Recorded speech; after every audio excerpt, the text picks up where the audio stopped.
September 11th, 2001. The sky over New York that morning was crystal clear.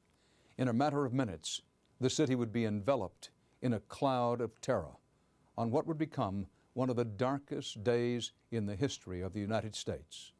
Foreign-born terrorists bent on the murder of Americans and the destruction of the country hijacked 4 U.S. commercial jetliners and turned them into weapons of mass destruction, taking down the Twin Towers of the World Trade Center and tearing open the Pentagon. More than 3,000 innocent people were killed, many others wounded. This is the story of the attack on America, the horror, and the heroes. This is what we saw.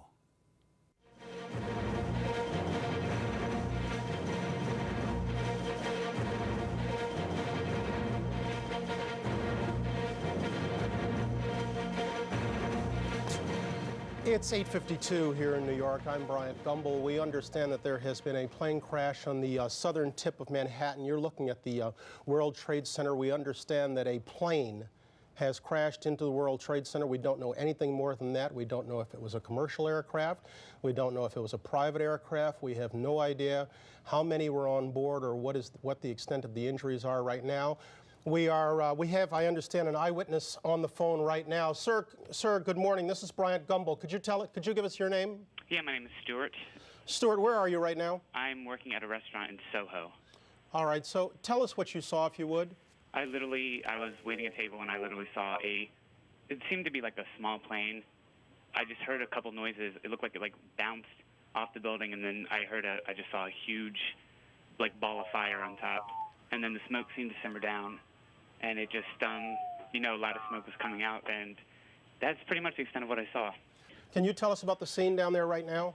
Right now, people are just on the street looking at the building. The building, there's just a lot of smoke. It's not too crazy down where I am. How far away from the World Trade Center specifically are you?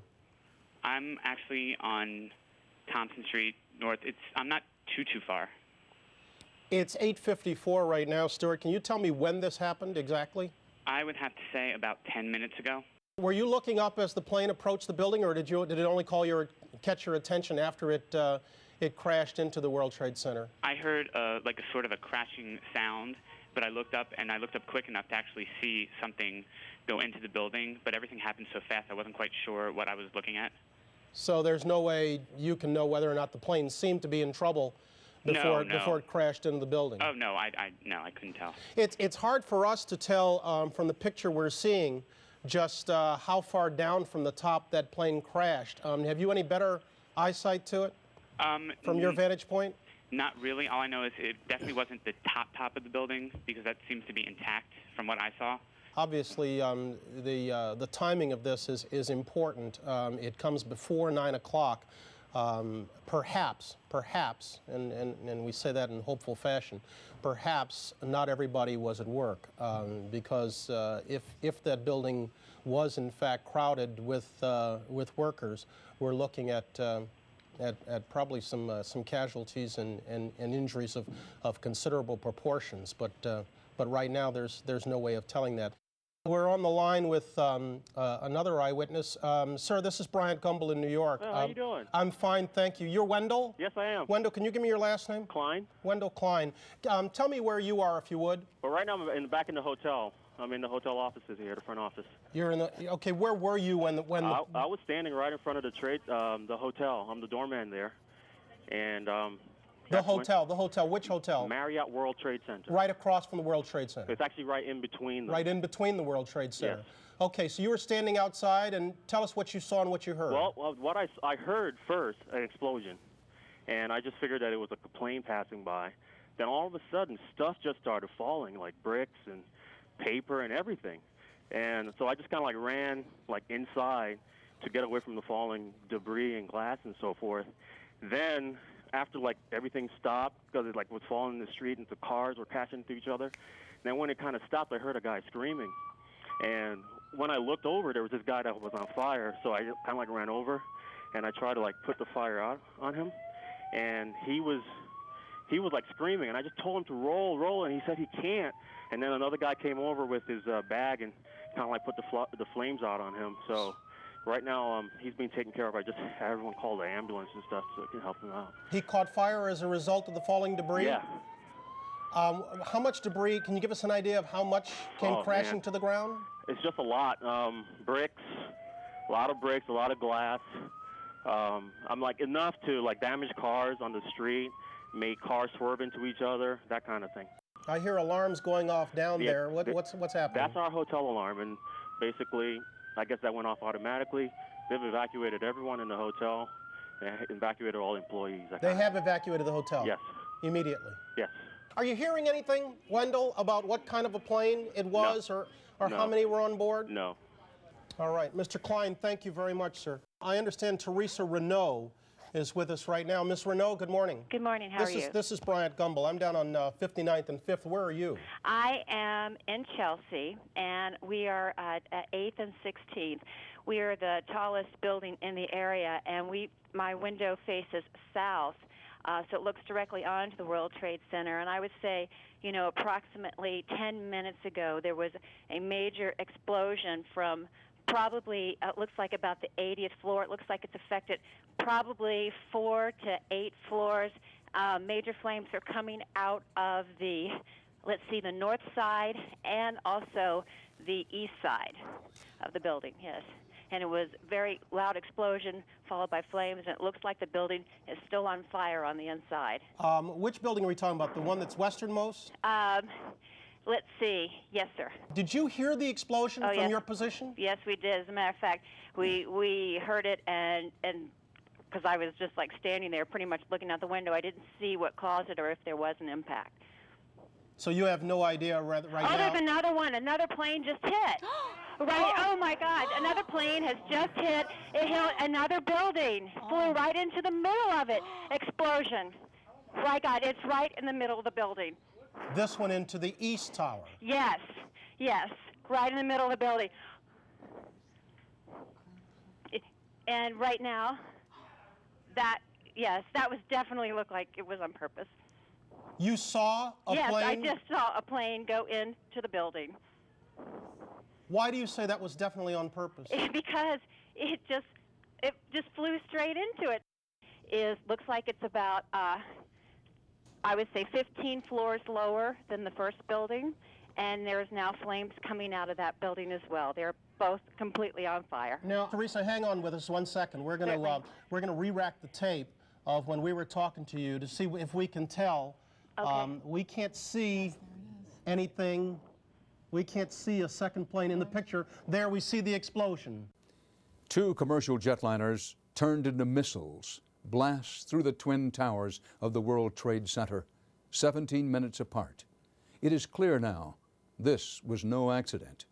America is under attack. Minutes later, the terrorist hijackers strike again at the very heart of America's military might. Oh my goodness. Oh my goodness. We're looking at a live picture from Washington, and there is smoke pouring out of the Pentagon.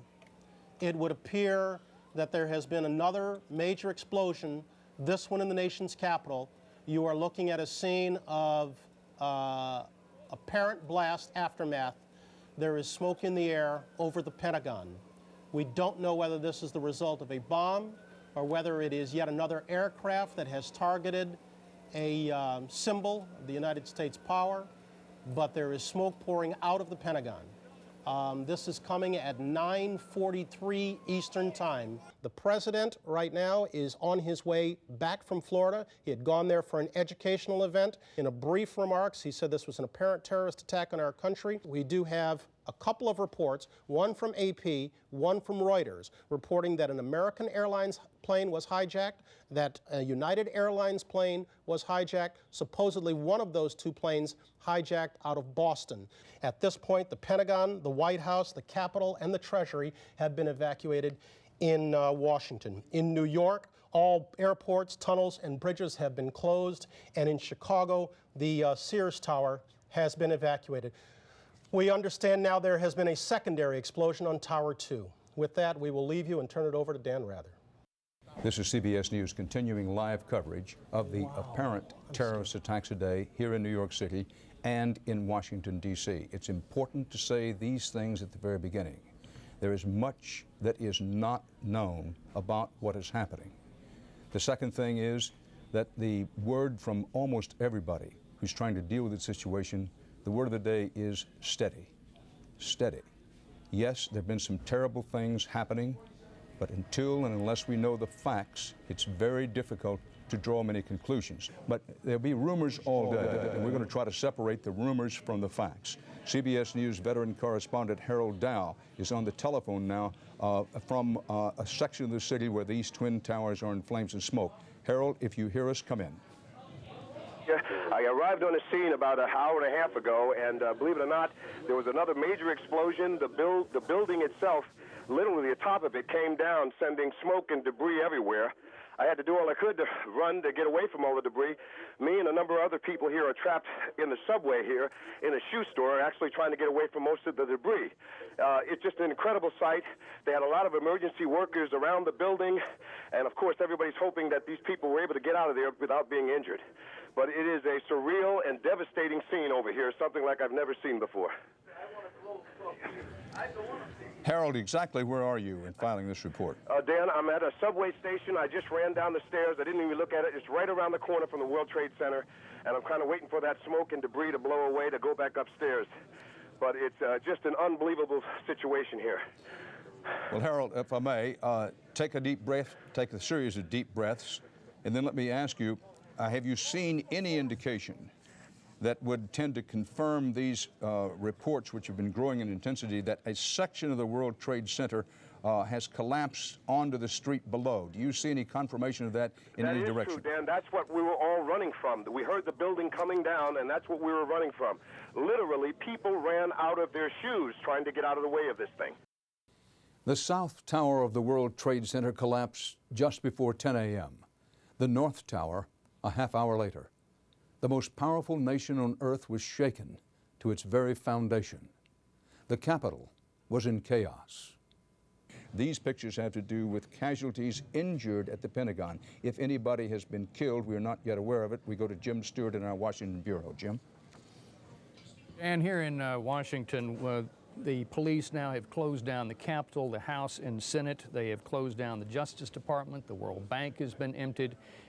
We are told that the Metropolitan Police Department of Washington now is on full alert with the anticipation that there could be additional targets if, in fact, someone is targeting sites in the nation's capital. We are told that the FAA has grounded all flights, all domestic flights in the United States. One building that has not closed down is the FBI. The FBI has established an emergency command post in the center of its building. It's a contained area that is presumably safe from bombs, they believe, and FBI officials have been there now for the last 2 hours trying to sort out exactly what is going on. I can tell you, Dan, that the working theory here is that this is the work of terrorists. They specifically believe this is the work of Osama bin Laden. Osama bin Laden, leader of the international terror network known as Al-Qaeda, was about to become the main target of a U.S. war on terrorism. But for the moment, the U.S. military was dealing with a more immediate crisis. The Pentagon was on fire. Even the Secretary of Defense was helping to carry the wounded to safety.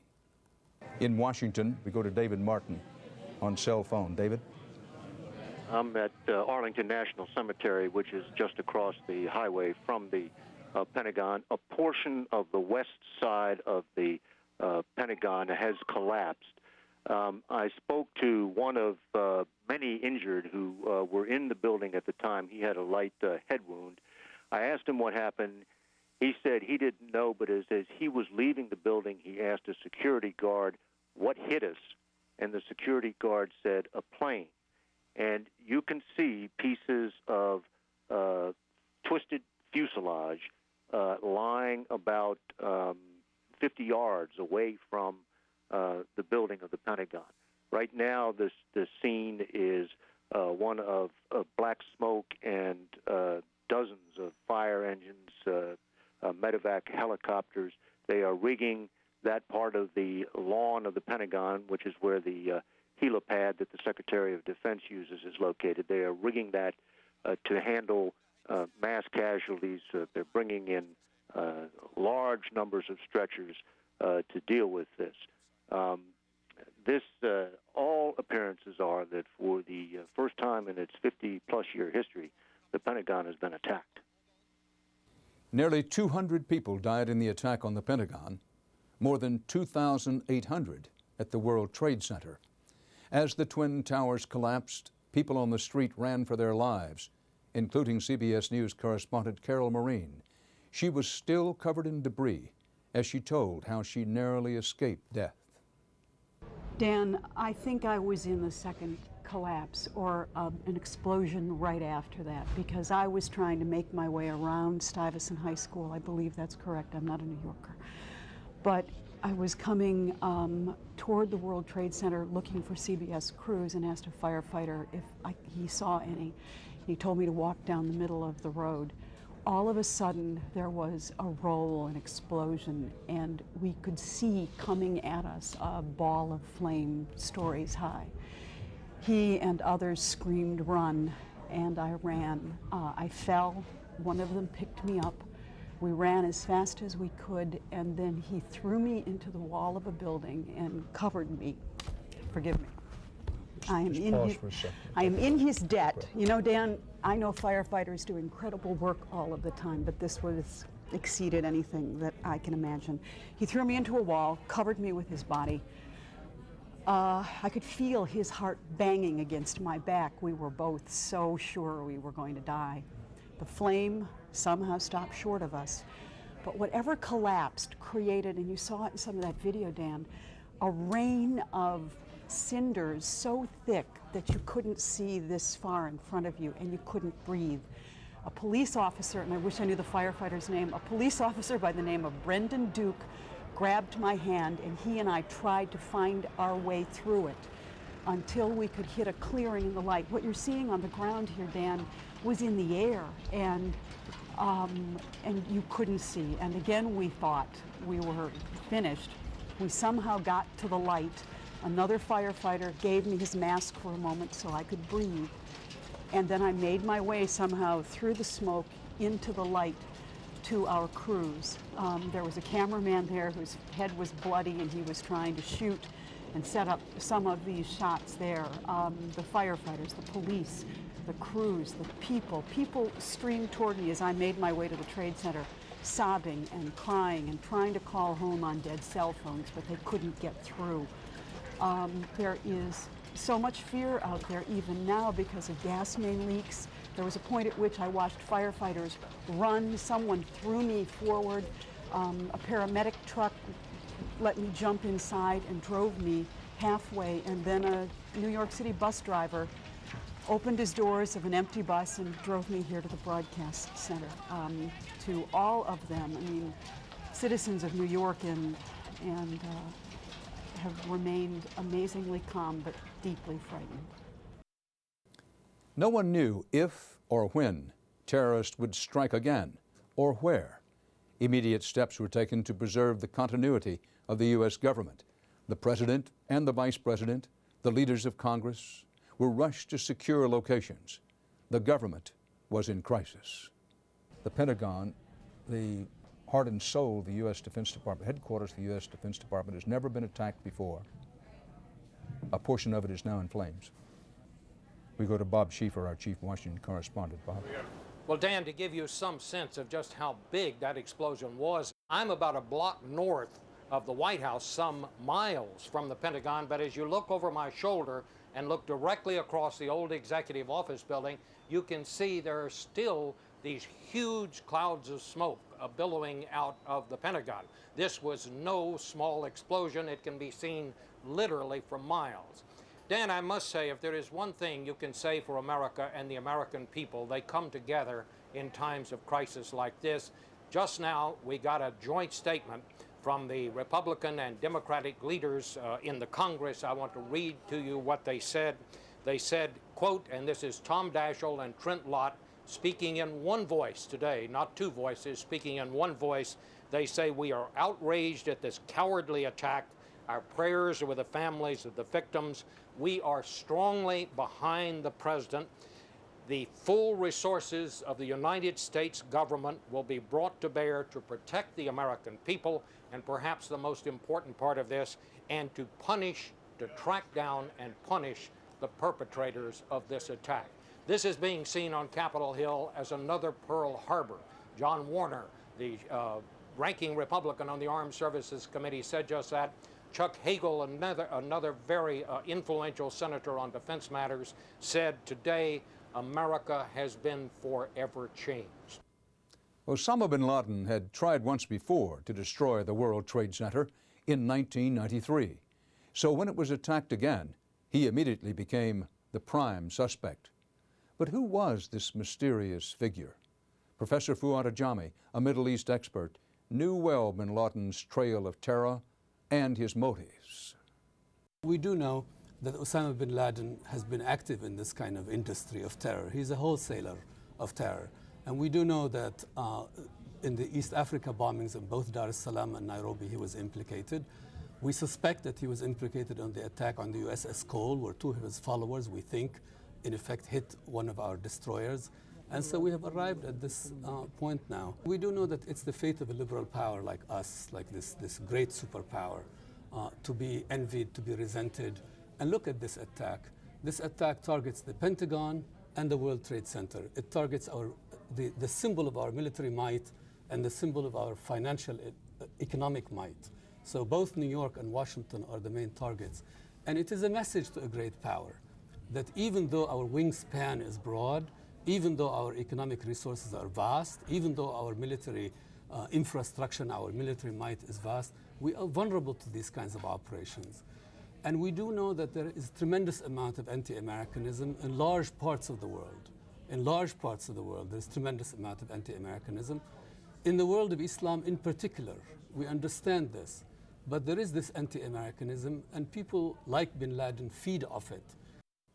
By the evening of September 11th, President Bush was already planning a war against the terrorists as the nation was still absorbing the horror of what these murderers had done. In New York, thousands were dead. CBS News correspondent Byron Pitts gave the first full account of the horror of that day, the end of the World Trade Center, and what looked for a time like the end of the world itself. Dan, without exaggeration, this part of Manhattan looks like a battlefield. We have seen blood. We have seen body parts. We have watched people die in front of our eyes. This was terrorism like we in America have never seen before. 8:48 a.m., mayhem in Manhattan. We saw a plane coming very low, and everyone said, wow, that plane is very, very low. Come on, guys, keep moving. I was walking to work, and all of a sudden, I see a jet crash into the first tower. An American Airlines flight loaded with 92 people crashes head-on into the North Tower of the World Trade Center. And then we heard the crash. We ran to the window. Into the building. It went into the Trade Center. And we hit the Trade Center. We saw the shrapnel fall, and then we said, get out. And minutes later. Oh, there's another one. Another plane just hit. Right. Oh, my God. Another plane has just hit. I heard a roar, and I looked around thinking that it had to be a helicopter, and I looked up, and I saw the second plane hit. A second commercial plane, a United Airlines jet, also hijacked, carrying 65 people, plows into the South Tower. First one we thought was an accident. When we heard there was a second one, we definitely thought it was terrorism. On the ground, witnesses could not believe their eyes. 70 stories up with the building burning, reason gave way to desperation. New York's bravest never had a chance. We really never even got to that close to the building. An explosion blew and it knocked everybody over. Less than an hour later, the South Tower came crumbling down. It collapsed. The top floors collapsed down. I saw it blow and then ran like hell. Thank God. I'm 69, but I can still run. But it was far from over. Tower 2 collapsed into Tower 1. Within minutes after that, we were ordered out. When the dust settled, signs of life started to emerge. Chaos. It's just chaos out here. It really is. So the Twin Towers fall. It's amazing. It's crazy. I can't believe this shit is happening. I really can't. It's nightmares. Armageddon right here. This was the worst act of terrorism on U.S. soil, but not the first attack on the World Trade Center. 8 years ago, terrorists set off bombs in the basement in an effort to take down the two towers. They failed. Today, mission accomplished. I tell you what, it's a sad day for America, it really is.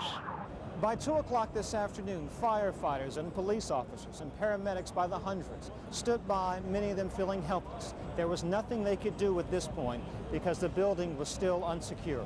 Our main priority is to get in, do a search and rescue, look for survivors, and then clean up what's left. And we can't do that until the building is deemed safe. Ankle deep in debris and despair, rescue workers waited. Some had relatives of their own inside. One police officer told me her sister worked here on the 40th floor, due in at 9 a.m. She was always early, she said. Always. A sign on a paramedic's van spoke volumes. We're going to do the best that we can to get people out of there, get into the hospital, get back in line, go back out there and do it again. New York Port Authority Police Chief William Hall choked back tears. For him, this was no longer just work. On a personal level, because I know that these are all your men and it's a business, but I'm sure that a lot of these guys are your friends. How you It's helping not a out? business now, it's personal now. Sir? It's personal now. We have to get them. Back live, we have had little relief here. Take a look at this. About an hour ago, World Trade Center building number 7 collapsed. A 42-story building, weakened by the devastation that had occurred earlier today. No word of any casualties in the building. It was the one calamity that was not a surprise. Police had evacuated the area hours ago. Fearful building number 7 would indeed fall down. This morning when the first tower collapsed, I was standing about 3 blocks away with CBS News correspondent Mika Brzezinski.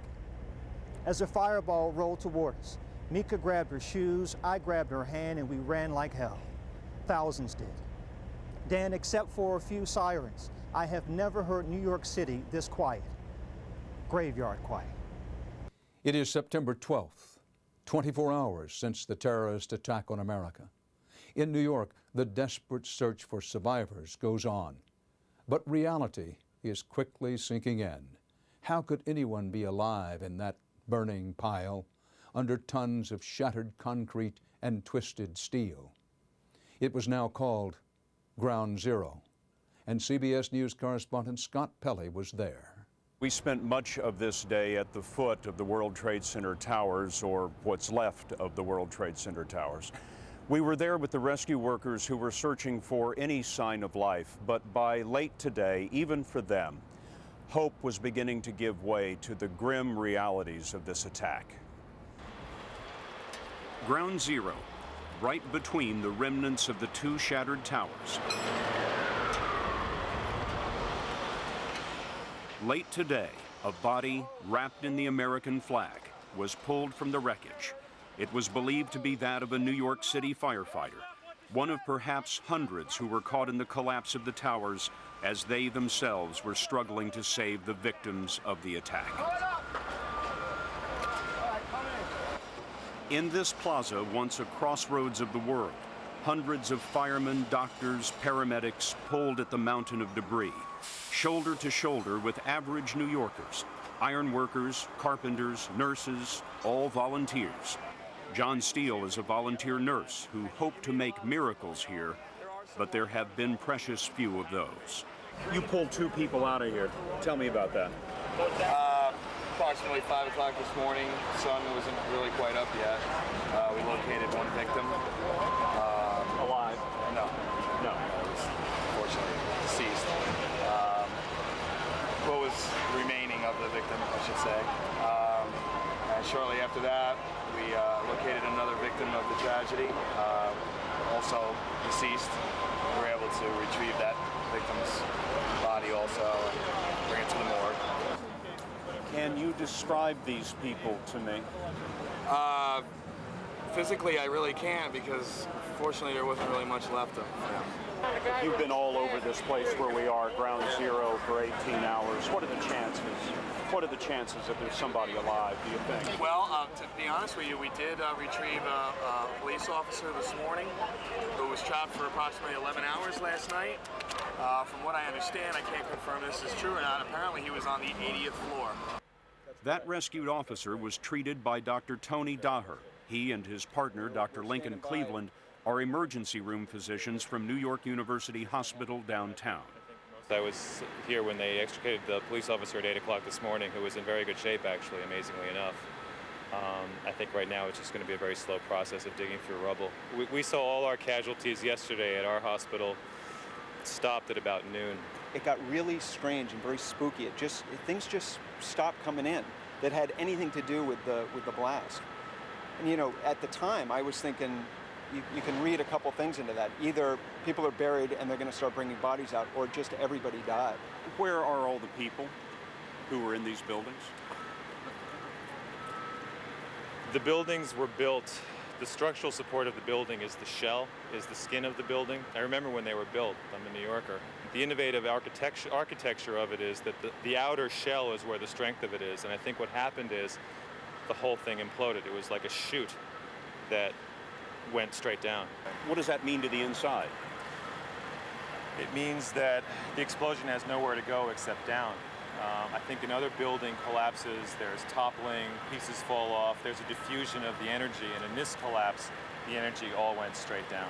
And I think that, tragically, anybody in that chute did not survive. I think it probably had the force of close to a nuclear blast. These firemen from Brooklyn have been taking the mountain down piece by piece, and many of them share the pessimism of the doctors. It's what? It's just huge rubble.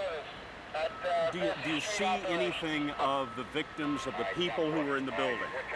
You've got 110 stories on top of everybody over there. It's just tough to say. 110 stories on top of everybody. That's what the two buildings were. Everybody's working together, you know, the whole city, trying to get people out. How do you dig this up? Piece by piece.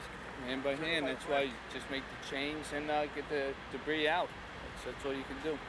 110 stories at ground level. 110 stories at ground level. If you get a shot, you'll see the antenna that was on top of the tower. It's at ground level. This one. And yet there are no people to be seen. They pulled out a couple of Port Authority cops alive. Right, last night? Last night, this morning. Suppose they were like on the 80th floor from what we heard. But that's it so far. The only treatment at Ground Zero was of the rescue workers themselves, overcome by the dust and the smoke and the heat. This physician is treating them and then sends them back in. What we're doing for the rescue workers right now is providing oxygen, giving breathing treatments, washing out eyes,